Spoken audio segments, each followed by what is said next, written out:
অনুপ্রেরণীয় শিক্ষণীয় একটি গল্প। একটি যুদ্ধে একজন সৈনিক তার আহত বন্ধুকে যুদ্ধক্ষেত্র থেকে ফিরিয়ে আনার প্রস্তুতি নিচ্ছিল। এটা দেখে তার ক্যাপ্টেন বললেন, কোনো লাভ নেই, তোমার বন্ধুর কাছে পৌঁছানোর আগেই তোমার বন্ধুটি মারা যাবে।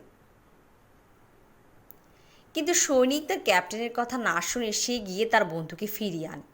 কাঁধে তার বন্ধুর মৃতদেহ দেখে ক্যাপ্টেন বলল, আমি তোমাকে বলেছিলাম না যে সে মারা যাবে? তুমি বৃথা সময় নষ্ট করেছো, এটা মূল্যহীন। সৈনিক অশ্রুসিক্ত চোখে জবাব দিল, স্যার, তাকে গিয়ে ফিরিয়ে নিয়ে আসা সত্যিই মূল্যবান ছিল। আমি যখন তার কাছে পৌঁছলাম সে তখনও জীবিত ছিল। সে আমার দিকে তাকিয়ে হাসলো এবং তার শেষ কথাটি বলল, আমি জানতাম তুমি আসবে। গল্পের নৈতিক: জীবনে কিছু মানুষ আছে যারা সব কিছু শুধু স্বার্থের জন্য করে না। তাদের কাছে বন্ধু এবং পরিবারের অনুভূতির মূল্য অনেক বেশি।